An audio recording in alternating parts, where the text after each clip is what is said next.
आज उसी पार्टी के लोग जात के आधार पर जब गणना कराना चाहते कराएं, हमें कोई आपत्ति नहीं, लेकिन मैं जानना चाहता हूं कि देश की जनता की आंखों में धूल झोंक कर राजनीति नहीं की जानी चाहिए। राजनीति करनी है तो जनता की आंखों में आंख डालकर राजनीति करनी है। आपको एक ब्लूप्रिंट लेकर आना चाहिए, एक मसौदा लेकर आना चाहिए, ऐसा मसौदा जिसमें कि यह पूरी तरह से स्पष्ट हो, जो जातिगत जनगणना कराएंगे किस जाति को आरक्षण का कितना प्रतिशत देंगे, इसका भी खुलासा होना चाहिए। और मैं चाहूंगा कि ऐसा मसौदा तैयार होता है, अध्यक्ष महोदय, यदि यह संसद सहमत हो, यदि आपकी अनुमति हो, तो उस पर संसद में चर्चा भी हो। संविधान में सामाजिक, आर्थिक और राजनीतिक न्याय का वादा है। ये वादा एक सुरक्षा कवच है जिसको तोड़ने का काम शुरू हो चुका है।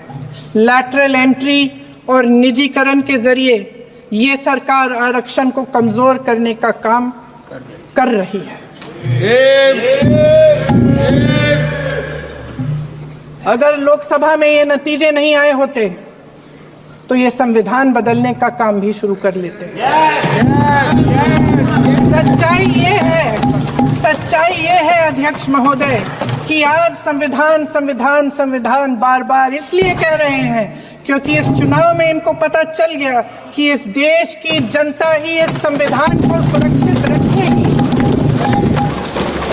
कि इस चुनाव में हारते हारते जीतने से इन्हें एहसास हुआ कि ये संविधान बदलने की बात इस देश में नहीं चलेगी। आज जनता की मांग है कि जाति जनगणना हो। सत्ता पक्ष के मेरे साथी ने इसका जिक्र किया। ये जिक्र भी आज इसलिए हो रहा है क्योंकि चुनाव में ये नतीजे आए। ये जाति जनगणना इसलिए जरूरी है ताकि हमें पता चले कि किसकी क्या स्थिति है और नीतियां उस हिसाब से बने। इनकी गंभीरता का प्रमाण ये है कि जब चुनाव में पूरे विपक्ष ने जोरदार आवाज उठाई कि ये जाति जनगणना होनी चाहिए, तो इनका जवाब देखिए। इनका जवाब भैंस भाग भैंस चुरा लेंगे, मंगलसूत्र चुरा लेंगे, इनका ये जवाब था। ये गंभीरता है इनकी जाति जनगणना पर। अध्यक्ष महोदय, आप आजाद भारत का इतिहास देख लीजिए। कांग्रेस ने सिर्फ संविधान संशोधन ही नहीं किया है, बल्कि मेरा आरोप है दुर्भावना के साथ साथ धीरे धीरे संविधान को बदलने का प्रयास किया। पंडित जवाहरलाल जी नेहरू जब प्रधानमंत्री थे तो लगभग 17 बार संविधान में बदलाव किया गया।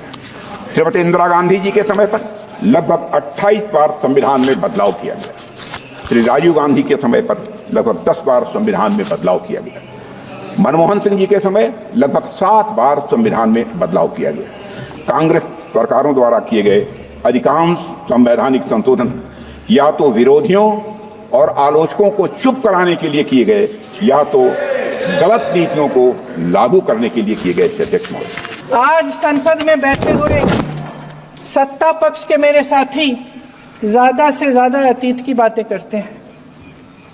1921 में क्या हुआ, कब हुआ, नेहरू जी ने क्या किया। अरे वर्तमान की बात करिए, देश को बताइए आप क्या कर रहे हैं, आपकी जिम्मेदारी क्या है। कि सारी जिम्मेदारी जवाहरलाल नेहरू की है। हमारे संविधान ने आर्थिक न्याय की नींव डाली, किसानों, गरीबों और को जमीन बांटी, भूमि सुधार किया, जिसका नाम लेने से कभी कभी आप झिझकते हैं और कभी कभी उनका नाम धड़ाधड़ इस्तेमाल किया जाता है अपने आप को बचाने के लिए। उन्होंने HAL, BHEL, SAL, गेल, ONGC, NTPC, railways, IIT, IIM, oil refinery, तमाम PSU बनाए। अध्यक्ष महोदय, उनका नाम पुस्तकों से मिटाया जा सकता है, उनका नाम भाषणों से मिटाया जा सकता है, लेकिन जो उनकी भूमिका रही इस देश की आज़ादी के लिए और इस देश के निर्माण के लिए